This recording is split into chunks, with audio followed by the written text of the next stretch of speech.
En 15 mois, c'est plus de 7 modèles qui ont été lancés chez Maison Morphin et dans cette vidéo YouTube, on va faire une rétrospective et vous montrer les moindres détails de ces 7 modèles ainsi que les variantes de coloris. On attaque les présentations avec le premier modèle que l'on a lancé en octobre. Alors c'est celle-ci, c'est une MM2301. On va essayer de faire une mise au point très sympa. Alors il y en a qui sont sous blister, qui ont encore les bulles de protection sur le verre comme actuellement, puisqu'on retrouve ici ma collection un petit peu personnelle où j'archive chacun des modèles sous blister. Donc il y en a, malheureusement on ne pourra pas profiter vraiment de l'éclat au niveau du bracelet, du cadran, puisqu'il y a encore toutes les protections. C'était un modèle que j'apprécie énormément, que j'apprécie toujours encore, l'un de mes préférés. Voilà, l'acier brossé sur le côté est très sympa. La lunette, on avait brossé le côté. Elle était un petit peu, alors pas octogonale, mais elle était vraiment facettée. On avait donc une partie qui était brossée sur le côté et après ça remontait en poli et ensuite c'était à plat. Celle-ci, c'était en céramique pour la lunette et elle avait le centre du bracelet ici en céramique. On avait une double boucle déployante, tac et tac, comme ceci, qui est décorée perlée, poli. Donc on vient graver d'ailleurs ici, puisqu'on propose et on proposait la gravure personnalisée. Sinon, c'était une montre en acier 300 CZL. Elle embarquait le mouvement STP621 qui est ici, numéroté jusqu'à 50 exemplaires. Et oui, c'est ça, c'était la 1 sur 50. Donc là, on a vraiment la toute première qui est sous blister, toute neuve. C'était vraiment un modèle qui était sympa. On avait amené de la profondeur. Il y avait donc le mécanisme qui était en dessous et j'avais pris en compte un petit peu les organes intéressants. J'étais venu encercler avec une plaque décorative brossée, les rubis, etc. On avait vraiment de la profondeur. C'est vraiment une montre que j'affectionnais, qui était disponible également en argenté. Je vais vous la récupérer juste ici. Hop, sort de là. Parfait. La voici, la voilà. Elle était en tungstène. Donc elle est plus lourde. La céramique, c'est invariable. C'était cool à ce niveau-là. Le tungstène aussi, mais c'est plus lourd, plus dense. Donc voilà, on a une masse volumique supérieure à l'or 18 carats et au plomb. Donc ça fait que la montre est assez lourde. On était à 185 grammes. Donc la partie centrale en tungstène, la lunette en tungstène. Regardez les éclats qu'on avait sur le côté. C'est ça que j'adore avec l'acier brossé vertical, c'est qu'on a des éclats et des finitions qui sont vraiment incroyables. Et la lunette venait se marier parfaitement avec cet acier brossé sur le côté. On avait une couronne vissée 100 mètres d'étanchéité, 42 mm de diamètre. On était à 11,5 en termes d'épaisseur. Ça reste correct encore pour une squelette. Effectivement, vu qu'on vient faire un cadran un peu plus travaillé que la normale, ça vient épaissir un peu la montre puisqu'il y a des couches qui ont été collées les unes aux autres, etc. Toujours un case back saphir, double verre saphir avant-arrière. Un de mes modèles préférés, la MM2301. Donc MM pour Maison Morphin, mais également pour 2023 puisqu'elle est sortie en 2023, compose l'année de sortie. Et ensuite 01 car c'était la première montre 2301. Voilà, très sympa. On avait lancé en plus de ça, je vais remettre ça ici correctement au niveau de son capuchon. D'ailleurs, j'en ai pas parlé, mais elle était dans un écrin qui est comme celui-là. Juste la montre était au centre et on est venu rectifier parce qu'elle s'écrasait un peu trop profondément. Donc elle était vraiment à fleur quand on ouvrait. Donc après, on est venu rembourrer le fond et sur les collections suivantes, on était sur des montres un peu plus relevées. On n'avait pas encore la carte de garantie à droite. Donc après, on avait lancé en même temps un cadran plein. C'est celle-ci, c'est la MM2302. Celle-ci, elle avait 4 coloris disponibles. Je vais vous montrer les 4. Couleur champagne ici. Une touche de doré, toujours en tungstène. Lunettes en tungstène facettées aussi. Acier brossé vertical, donc satiné, case back saphir. Là, on était sur un mouvement qui n'est pas squelette, c'est le STP121. Pour faire très simple, c'est un SW200 ou un 2824 de chez ETA. On était d'ailleurs à 990 pour ce modèle-là et à 1190 sur le modèle précédent, à savoir que la plupart des marques pour des SW200 squelettes qui équivaut au STP621, c'est plutôt autour de 2, 3, 4 000 € la montre en full acier. Donc on était très bien positionné. Là, on était sur 25 exemplaires, donc 25 champagne. On était en 41 mm. J'avais fait le choix de faire des cadrans pleins un peu plus minimalistes, un peu moins imposants. Il y a eu 42 pour le squelette, puis finalement avec le temps vous verrez qu'on est remonté, enfin on est redescendu sur 41. On avait un cadran ensoleillé bleu, très très joli. En un mois et demi, la bleue et la verte ont été en rupture définitive. On avait fait un chanfrein poli ici qui venait courir le long du protège couronne. Donc c'était un chanfrein très joli, vous voyez, qui joue avec la lumière. Et celui-là, on l'avait fait courir d'ici et tout le long du boîtier sur le côté. Donc on avait une belle finition sur le côté. Voilà, très très sympa avec un chanfrein poli sur le côté.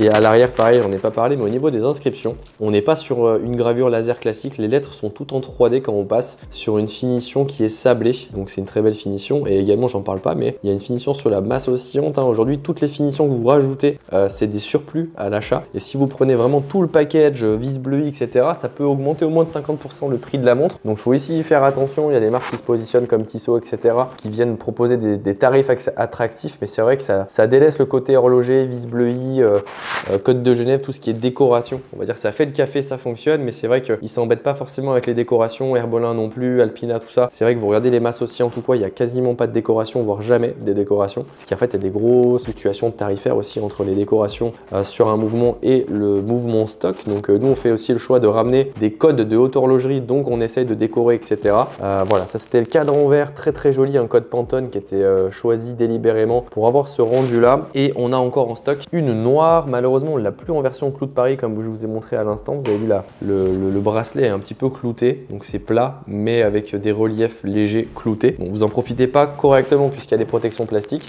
mais c'est sympa. Et là, on a encore quelques noirs, il en reste 5 en stock et on les a passés sur Jubilé puisqu'on n'a plus que ce bracelet là. Très sympa aussi. Voilà, on est sur une montre passe-partout, t-shirt, costume, jogging, elle ira à n'importe qui. On est un peu plus léger du coup du fait que c'est un Jubilé et que c'est pas un bracelet tungstène clou de Paris, mais elle a une belle allure.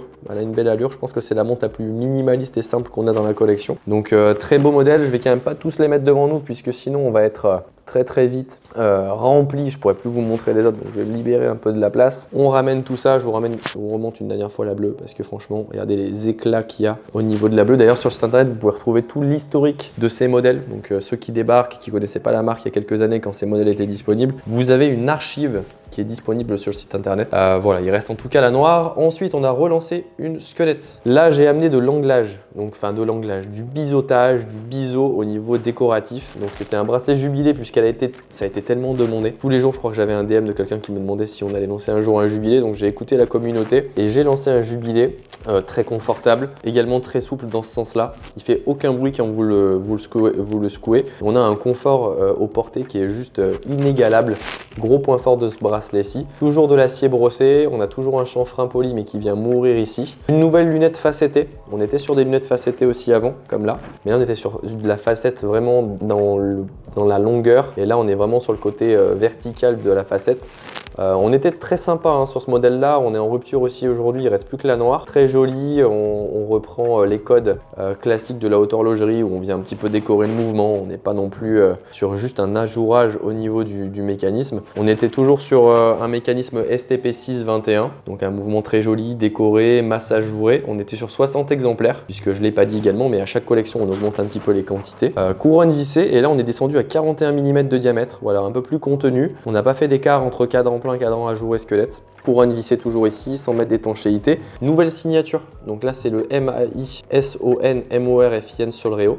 Il faut savoir qu'aujourd'hui, à l'époque, on avait un ancien nom de marque. On a ensuite créé Maison Morphin et on a décidé de mettre la marque 8 fois sur le Réo. Le chiffre 8 représentant l'infini et également le renouveau, la nouveauté, la renaissance et justement la renaissance d'une nouvelle marque qui est Maison Morphin qui a succédé à l'ancien nom de marque. Donc il y avait une histoire là-dessus et pour un peu faire un clin d'œil à ces premières collections qui symbolisaient le renouveau, il n'y a eu que d'ailleurs la 2301 et 2302 qui ont eu droit à ça. On a gardé quand même la marque sur le Réo, mais de manière plus discrète. Voilà, on a également écouté la communauté, les gens préfèrent le côté minimaliste, moi de même. Là, c'était vraiment pour le côté histoire cachée, easter eggs sur la montre. Mais j'entends que des personnes peuvent ne pas aimer le fait que le nom de marque soit un peu trop présent sur le cadran. On l'a rendu un peu plus minimaliste. Voilà, on était sur un modèle très sympa qui se décline également donc en noir. Je vais vous montrer la noire juste ici, qui est encore disponible à la vente. 60 exemplaires numérotés. Il nous en reste plus qu'une petite dizaine. Donc très beau modèle, revêtement PVD, 11,5 mm d'épaisseur, 41 mm de diamètre. On est sur une montre qui fait environ 150 grammes. Toujours une double boucle décorée, donc perlé et poli, ça aussi je le note, puisque quand on vient faire des gravures personnalisées, on peut venir donc repolir la boucle et faire disparaître la gravure. Donc ça c'est quelque chose de sympa. Modèle disponible, on a également revisité à l'occasion le packaging, on a des nouveaux accessoires, on a essayé d'améliorer les finitions de tout ça. Donc modèle qui a rencontré du succès. On a ensuite ici la MM2404. Encore disponible, les trois que je vais vous montrer ici parce qu'elle a 3 coloris. Ils sont disponibles, c'est le même boîtier, même lunettes facettées, bracelet Jubilé toujours, un cadran soleillé, des aiguilles très chic, très minimaliste, très épurées, avec le double M sur le talon de la trotteuse, un indicateur de marche, donc la pointe de Luminova ici sur la trotteuse. On est sur 10 mm d'épaisseur, une montre très fine, voilà, très sympa. Ici c'est des protections plastiques sur la couronne. Une couronne vissée toujours, on a un bracelet Jubilé du plus bel effet, une double boucle déployante qui est perlée, donc décorée. Là pareil, les décorations sur une boucle, c'est pas le tarif d'une boucle non décorée. Donc là nous dessus on habille vraiment le maximum du maximum. Elle était disponible et elle est toujours disponible en verte aussi, comme ceci. D'ailleurs il y a des variantes cuir pour l'intégralité des collections.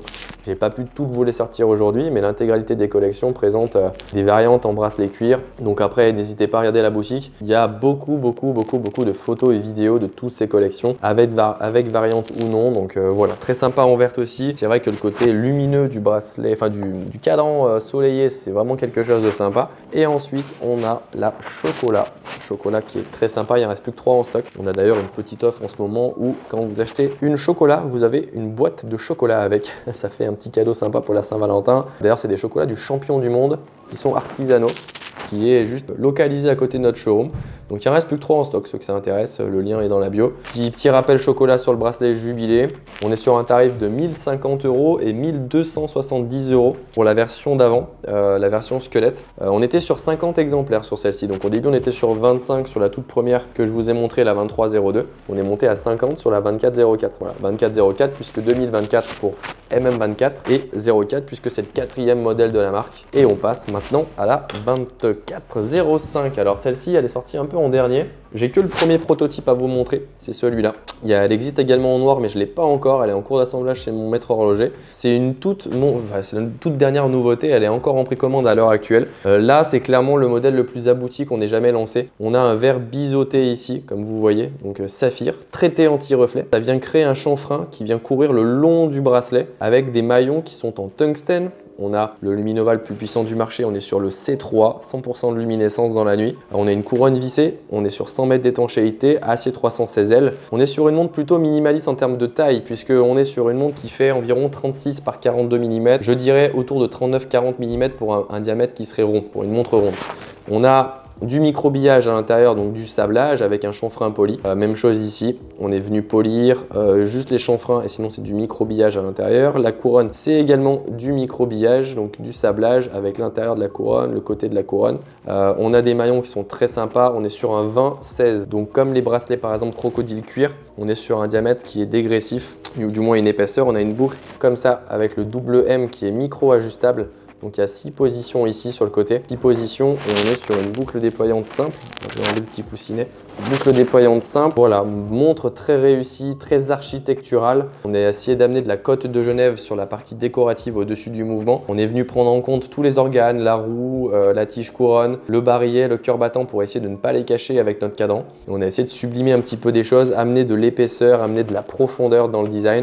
Design forcément chargé mais on est sur un squelette, donc c'est ce qu'il faut. On est sur des murs noirs et plafond noir au showroom. Donc effectivement, vu qu'on a beaucoup de choses polies, y compris les aiguilles, là, elles reflètent toutes noires. Donc il y a un petit manque de lisibilité, mais en plein jour, lorsque l'on n'est pas face à quelque chose de noir, comme mon costume noir, comme les murs noirs et le plafond noir de ce showroom, on profite quand même d'une bonne lisibilité sur les aiguilles. Aiguilles qui sont revêtues de Super Luminova C3, donc je le répète, mais le plus puissant du marché. On a un caseback saphir avec une finition micro-billage. Donc pareil, sablé à l'arrière. On va retrouver le numéro de la montre, le Made in France, puisque ce sont des montres qui sont toutes assemblées à la main à Besançon. Je ne l'ai pas précisé, mais c'est vrai que c'est assez obvious à ce niveau-là. C'est quelque chose qui nous tient à cœur de faire travailler nos artisans français. Donc on fait l'assemblage en France, le contrôle qualité en France. Toutes les pièces sont d'abord contrôlées par nos ateliers et ensuite emboîtées. Et même un cercle d'emboîtage abîmé, alors qu'on ne le voit pas forcément, n'est pas utilisé et mis de côté. Voilà, on est sur une montre édition limitée à 100 pièces, bientôt disponible en noir aussi. On a un beau bracelet du coup très confortable aussi. Au toucher, on est vraiment sur quelque chose de très confort avec une belle boucle déployante, avec une vraie pièce d'acier. Regardez l'épaisseur de la boucle déployante, on n'a aucun jeu dans la boucle avec une finition ici. Alors elle a été portée, elle a été servie de modèle pour les photos, donc voilà, il y a quelques micro rayures dessus déjà, mais voilà, avec un traitement anti-reflet, un mécanisme STP 1021 suisse, une telle finition, on est sur un tarif précommande à 1370 et sinon qui sortira à 1490. Donc voilà, on est sur des beaux matériaux. Le tungstène sur la partie ici a été facetté, ça aussi ça a été un challenge. Le tungstène c'est tellement dur qu'en fait il faut beaucoup d'outils pour pouvoir l'usiner et surtout le facetter, le couper, etc. Donc voilà, ça a été un vrai challenge cette montre là, surtout au niveau du biseau fuyant. Vous prenez ici, vous avez un biseau qui est fuyant sur chacun des maillons. On a eu des refus de nos premières usines de nous suivre sur ce projet là. On s'est entouré ensuite d'usines spécialisées qui sont vraiment spécialisées dans les montres premium. C'est vraiment cassé la tête mais on a fait un vrai bijou avec notre designer Benoît. Ça a été la deuxième montre qu'on a fait ensemble avec Benoît, notre nouveau designer, collabore maintenant avec la marque. Donc très sympa. On passe ensuite sur la 2406, le 6e modèle, donc c'est celle-ci avec un Un beau cadran. On a changé les codes Pantone, donc c'est plus les codes couleurs qu'on a pu utiliser dans le passé. Par exemple, si je vous la mets à côté de la bleue ici, voilà, on n'est pas sur les codes couleurs les mêmes. Toujours 41 mm de diamètre. On a amené cette fois-ci un traitement anti-reflet qu'on n'avait pas à l'époque, sauf sur la 2405 squelette que je vous ai montré juste avant. Toujours pareil, on est passé sur un Luminova C3, plus puissant du marché. On a une nouvelle boucle avec un nouveau fermoir, donc on a le double M ici qui vient très bien terminer ce nouveau bracelet qu'on a nommé bracelet Alto, qui reprend un peu les codes du Jubilé, très confortable avec un maillon central un peu plus épais qu'un Jubilé, qui est donc poli au centre, brossé sur les côtés. On a du micro-billage ici, donc du sablage, et on a toujours une double boucle déployante qui est perlée. Voilà, belle finition à ce niveau-là. On a par contre maintenant un sens pour pouvoir fermer comme ceci. Un caseback saphir, toujours décoré, mouvement STP621. On était sur 50 exemplaires sur l'ancien modèle, on est sur 60 exemplaires maintenant. On augmente toujours les quantités. Le petit scellé qui est également un petit peu sablé, donc ça reprend un peu les codes de la montre au global. Et on est sur toujours pareil, un réo de la même teinte que le cadran, avec la signature Maison Morphin. On a un cadran cette fois-ci qui est bitexture. On a une sorte de brossage un peu circulaire qui va tourner tout autour, qui est sympa. On a mis une finition Clou de Paris, célèbre finition utilisée en horlogerie. Et on a fait le choix de ne pas mettre de chiffres romains partout pour alléger un peu le design. Aujourd'hui, le chiffre romain vient déjà bien prendre de la place sur un cadran. Donc évidemment, sur un cadran comme ceci, qui est texturé avec plusieurs textures, un chanfrein poli au centre qui vient délimiter les deux textures, ça aurait fait un peu trop chargé. L'idée, c'est de garder quelque chose d'assez épuré. Donc on est resté sur un chiffre romain sur deux. Ça a permis d'amener justement des pointes de Luminova qui permettra dans la nuit de se repérer en termes d'échelle horaire, on peut appeler ça comme ça. On a gardé la même lunette qui est facettée, qui plaisait beaucoup, et on a amené des nouveaux codes Pantone. Donc c'est la même chose. Si je vous montre la verte qui est ici, on n'est pas sur le même verre, on a changé les codes Pantone. Donc comme ça, on a un petit peu des nouveautés, et le traitement anti-reflet fait vraiment l'affaire. Ça fait vraiment une vraie différence. On est sur 1090 € pour 60 exemplaires, 316 L au niveau de l'acier, couronne vissée et toujours 100 mètres d'étanchéité. On a rendu le boîtier un peu plus plat cette fois-ci, avec un chanfrein un peu plus prédominant sur le côté, un chanfrein poli qui va venir vraiment mourir mais qui va prendre l'épaisseur de la corne. Voilà, l'idée c'est de ramener aussi des nouveautés, des subtilités de design un peu différentes, mais c'est vrai qu'on a un profil un peu différent comparé à celui qu'on avait pu faire sur les collections précédentes. Et enfin, on a le dernier coloris, celui qui nous reste le moins, parce qu'elles sont encore toutes disponibles celles-ci. Il reste moins de 10 exemplaires pour ce coloris. Donc c'est un coloris rouge, rouge agate pour être exact, puisque c'est vrai qu'on a un bleu lapis lazuli et un vert émeraude. Très très joli ce rouge, rouge vin, rouge, ouais, c'est un rouge très sympa, bordeaux un petit peu. Voilà, un modèle qui fonctionne très bien. Il se décline également en bracelet cuir, donc il ne faut pas hésiter à regarder sur la boutique. J'en ai quelques-uns ici, on peut avoir du cuir de veau ou de crocodile. Là on a par exemple du crocodile juste ici. Donc c'est des nervures très sympas, c'est du made in Italy, donc du cuir de qualité. On a du rouge, on a du vert, on a un bleu électrique, et après on a les variantes en bracelet veau. Ça vient tout d'Italie, c'est tout fait à la main, donc c'est vraiment de la très bonne qualité. Voilà, je vous encourage à regarder sur le site internet. Elles sont directement achetables soit en cuir de veau, soit en cuir de croco. Effectivement, c'est un peu plus onéreux avec le cuir de croco, mais on a un très beau résultat. On passe ensuite, je vais la remettre à l'heure, sur la MM2407. Hop, c'est la montre juste ici que j'ai également au poignet aujourd'hui. Inspirée d'une horloge comtoise, alors pas n'importe laquelle, celle de ma propre famille qui traverse déjà plusieurs générations. Alors c'est une horloge comtoise qui est très classique, qui va rappeler justement les horloges comtoises de Monsieur Tout le Monde. Donc finalement, que ce soit de ma famille ou non, ça va rappeler surtout l'objet en tant que tel, qui est l'héritage de la montre à gousset, de la montre au poignet, etc. Voilà, on a repris les codes des aiguilles qui étaient un petit peu bombées au centre. On a repris un peu les codes au niveau des chiffres romains. On est venu transmettre sur la couronne également, qui est très architectural, très design.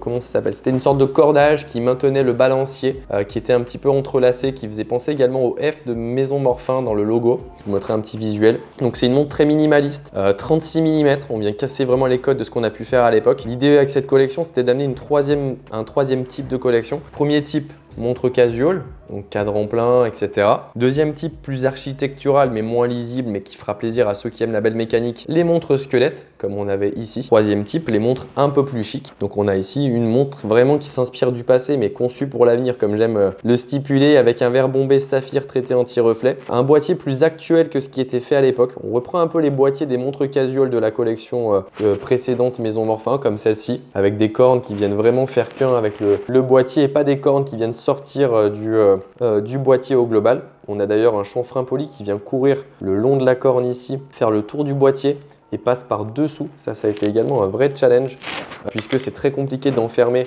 du satiné entre deux lignes de poli et les tolérances. Au niveau erreur sur les machines, c'est assez complexe, donc on a dû faire pas mal de prototypage. Donc voilà, même au niveau du verre saphir bombé traité anti-reflet, c'est un vrai challenge. Un verre saphir aujourd'hui, c'est cassant, c'est très dur, c'est inrayable. Donc à l'usinage, c'est toujours plus complexe et onéreux de le faire bomber, surtout après venir le traiter anti-reflet aussi. On a toujours brossé verticalement pour le côté résistance aux rayures puisqu'on est sur un revêtement PVD. Donc si on vient le rayer facilement parce que c'est majoritairement du poli, malheureusement la montre va être très vite usée. Donc là, avec cette montre là, moi j'ai l'avantage, ça fait plus de 6 mois que j'ai celle-ci, elle présente aucune rayure. On a également réfléchi, puisqu'on est sur un verre saphir, à mettre une lunette plus basse et légèrement biseautée, donc qui va prendre la descente, qui va pas être à plat, et ce qui va permettre d'empêcher à la lunette, qui est un organe qui va se rayer facilement, d'être rayé. C'est d'abord le verre qui va prendre, le verre étant rayable, ça risque pas grand chose, il faut faire attention à la casse. Mais effectivement, ça permet aussi à la montre, du fait du biseau et de l'anglage qu'on a choisi, parce qu'on est sur un angle assez prononcé sur la lunette, de la protéger des rayures. Plus longtemps on garde la montre clinique, plus c'est sympa aussi. On est sur 6,5 mm d'épaisseur, donc très très fine, hors verre. Avec le verre ça épaissit un petit peu, mais c'est une montre qui passera sous la manche de chemise sans souci. Couronne vissée qui est assez complexe à trouver sur ce segment et ce type de montre. 100 mètres d'étanchéité aussi. Donc voilà, c'est pour le petit nettoyage. Vous dégrafez le bracelet cuir et vous pouvez la nettoyer sous le robinet avec une brosse à dents. Hop, excusez-moi, je vous ai mis un coup sur le trépied. Vous pouvez, je disais, du coup la nettoyer avec la brosse à dents sans aucun souci. On a pareil une finition un peu microbillée, donc avec du microbillage, du brossé et du sablé pardon à l'arrière. Voilà, on reprend exactement tout ce qu'on fait d'habitude sur les autres collections. On a une édition limitée à 100 exemplaires, une boucle ardillon sur bracelet veau embossé crocodile. On peut l'avoir en alligator, on peut l'avoir en crocodile véritable et on peut également l'avoir comme je l'ai aujourd'hui au poignet en bracelet acier 316L qui est très sympa, disponible directement sur la boutique. On est sur un tarif de 1150 €. C'est la première collaboration qu'on a fait avec notre nouveau designer Benoît, designer évidemment français, local, puisqu'on essaie de travailler au maximum local. On est sur un mouvement qui est manuel aujourd'hui. L'horloge comptoise se remonte avec une clé, donc manuellement. Et donc on s'est dit, pour reprendre un peu les codes de ça et les codes du vintage, puisque ce type de montre là à l'époque était en remontage manuel, on est venu chercher un mouvement STP1 21M, donc manuel, très sympa. Et d'ailleurs cette montre là va sortir en 2025 en argenté, en micro édition limitée à 25 exemplaires. Et on est venu prendre la décoration maximale au niveau du dos. Il y aura des vis bleuies, des codes de Genève, du perlage. On aura vraiment un mécanisme somptueux, ce qui va également augmenter un peu le coût de revient de la montre, donc le prix de vente. Mais ceux qui peuvent être intéressés d'avoir une belle toquante à remontage manuel, code vintage qui est très chic, qui viendra habiller vos costumes, et bien voilà, c'est peut-être cette 2407 qu'il vous faut, avec des aiguilles style Breguet. On a également rendu minimaliste en mettant pas tout le logo Maison Morphin, mais juste le petit Maison Morphin en petit pour alléger un petit peu le design. Une double texture, soleillé et un peu plus grainé sur le côté. Et on a une différence de hauteur. Ça veut dire que le soleillé, on a décidé de le faire plus bas que le côté externe avec les chiffres romains pour avoir des accroches de lumière différentes. Et on est venu faire un chanfrein poli qui vient délimiter justement dans l'angle les deux textures et qui vient se poursuivre le long des deux textures et donc de la partie soleillée. Ça vient courir également à l'intérieur du quantième, donc de là où on va voir la date à 3 heures. Et on a également la signature Maison Morphin qui est un petit peu discrète, qu'il faut découvrir en tournant un petit peu voilà, la montre comme ceci, parce qu'elle tombe parfaitement au niveau du bombage du verre. Et l'idée c'était de pas trop surcharger le design du cadran. Donc on s'est dit on veut quand même la signature Maison Morphin, mais on veut pas alléger le design. Et en plaçant justement le MAI-SON ici, de face il devient discret. Donc on a le MAI-SON tout autour avec la graduation par points qui viennent composer la signature Maison Morphin, et également le Besançon France à 6 heures en bas, puisque c'est le lieu où prend vie la montre. Donc chose plutôt importante, on a décidé de mettre une boucle ardillon pour le côté confort. Aujourd'hui c'est beaucoup plus confort une boucle ardillon. Et comme je vous disais, on peut l'avoir après en bracelet crocodile comme on a ici. Donc là on a un bracelet crocodile avec des nervures qui sont propres au crocodile utilisé. Donc on a vraiment un bracelet qui est unique. Et on a également un peu plus onéreux ici, des bracelets alligator, made in Italy. Donc on a toujours le genuine alligator, donc voilà, alligator véritable. C'est un 20-16, non un 18-16 je crois de mémoire, voilà 18-16. Et si je vous montre la différence entre les deux, voilà, on a du croco et de l'alligator. On est sur des carrés plus prononcés qui vont prendre toute la largeur du bracelet. Ici on va avoir des peaux plutôt de côte qui sont plus fines. Donc on est sur deux très beaux bracelets made in Italy cousu main. Et je pense que je vous ai fait le tour de la collection au global. Donc Donc voilà, vous les aurez toutes vues ou presque. Il ne restera plus que la 2405 que je vous ai montré juste avant ici, que je devrais vous présenter d'ici quelques semaines / mois en noir. On va également faire une vidéo complète avec Benoît sur tous les enjeux de ce modèle qui a nécessité beaucoup de travail, de réflexion, etc. Donc voilà, rendez-vous sur les prochaines vidéos. On va vous détailler toutes ces présentations, travail de design, vous dévoiler également les fichiers de conception. J'espère en tout cas que cette vidéo vous a plu. Peut-être dans une ultime vidéo vous présenter les anciennes encore collections avec l'ancien nom de marque que j'ai archivé à l'arrière. Moi je vous laisse ici, je vous invite à laisser un pouce bleu pour m'encourager et me dire que vous avez apprécié cette petite vidéo découverte des modèles précédents Maison Morphin. Abonnez-vous également pour ne pas rater les prochaines vidéos qui sortiront sur cette chaîne YouTube. Et moi je vous dis passez une excellente journée ou soirée. À bientôt.